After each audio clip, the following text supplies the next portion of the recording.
Hey guys, Marmalade here. What is up? What is up? Well, this day's been kind of crazy. I meant to do this intro down at the southern terminus of the Pacific Crest Trail, and I was down there, but there was gale force winds, 40 to 60 mile an hour winds. You couldn't have heard me. The tripod kept blowing over, so I'm back where I live in the park that I do a lot of my other videos in. It's quiet, except for them chopping wood over here. So let's go. I did a lot of video and photographs of the terminus and actually the new border fence that's right by the monument. So I thought I took a lot of video and pictures, and I'll do a little voiceover here of what I wanted to say to you for the intro of this video. So let's go to that right now. I've had this idea for this series of videos for a few years now. I thought, how great would it be to create a series of videos helping future thru hikers comfortably and confidently start their thru hikes. I feel helping other hikers get a great start will greatly enhance their chances of not only getting through Section A, but hopefully going very far, if not the whole distance.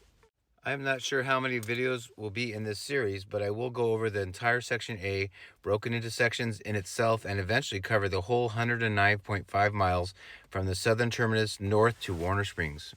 I feel this first video should be about how you can get to the southern terminus of the Pacific Crest Trail that I'm showing you now in this video from San Diego, where you will most likely arrive to start your hike.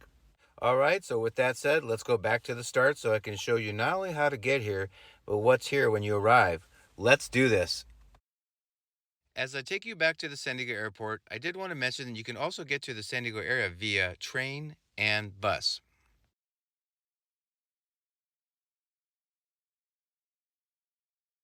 I did want to mention another way to get from the airport to Campo, which is via Uber or Lyft rides.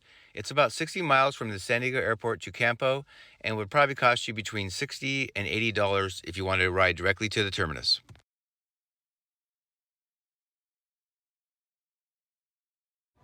Once at the airport, whether you're at Terminal 1 or 2, go outside of baggage claim and go across the street, and either one you can catch a bus. You will want to catch bus number 992.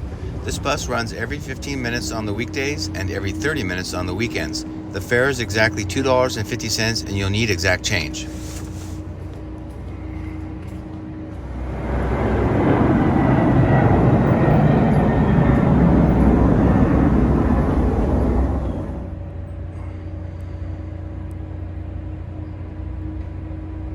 The bus ride from the airport is only about 2.5 miles away and should take about 10 minutes. Next, you'll get off at the Santa Fe Depot American Plaza.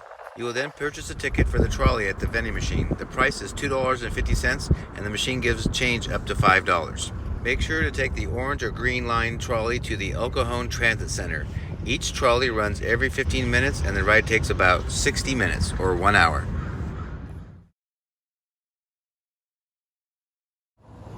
Now that you're at the El Cajon Transit Center, you'll want to get to Campo by taking bus 894, which departs at 8:30 a.m., 11:45 a.m., 3 p.m., and 5:45 p.m.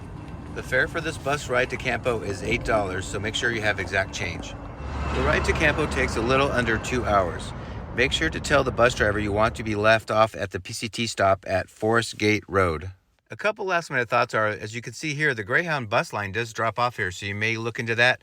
Also, from the El Cajon Transit Center, they do not go to Campo on the weekends. Well, congratulations, you made it to Campo, California. Check this out. Not a lot to see, right?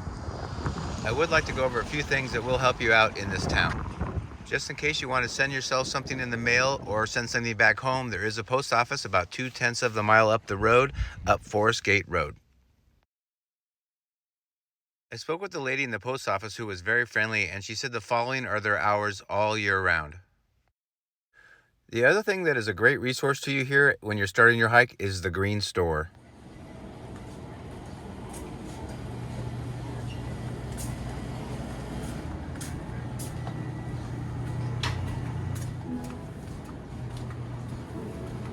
I had a really great conversation with the current owner who has been there 30 years. They literally have everything you need for resupply, whether you're doing a whole one or just filling in the gaps for what you're missing. As you know, you're not supposed to fly with fuel canisters, so they have you covered at the store and they carry them all year round. Well, all you have left is a 2-mile hike up Forest Gate Road to the southern terminus to start your thru hike. I did want to show you that when you get within about a half mile of the southern terminus, if you look here straight ahead on the left, a local farmer has created a place for PCT hikers to camp.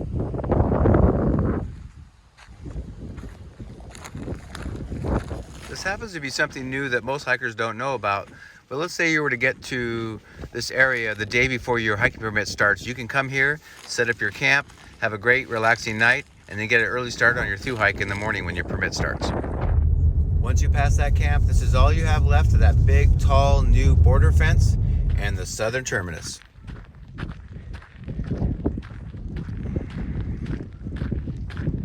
The purpose of this video in this series is to help you feel more confident about getting to the terminus and knowing what to expect. So with that said, I have a few last minute thoughts. Just remember, at the time I recorded this, I did double check the bus lines, the hours and the times and all that, but you're going to want to do the same for yourself before you depend on this. If you haven't already, please consider subscribing and hitting that notification bell in the upper right so you can be notified as the rest of this series comes out. Oh, by the way, don't forget to do the long-standing tradition of going over to the fence and sticking your hand between it so you can say you started in Mexico.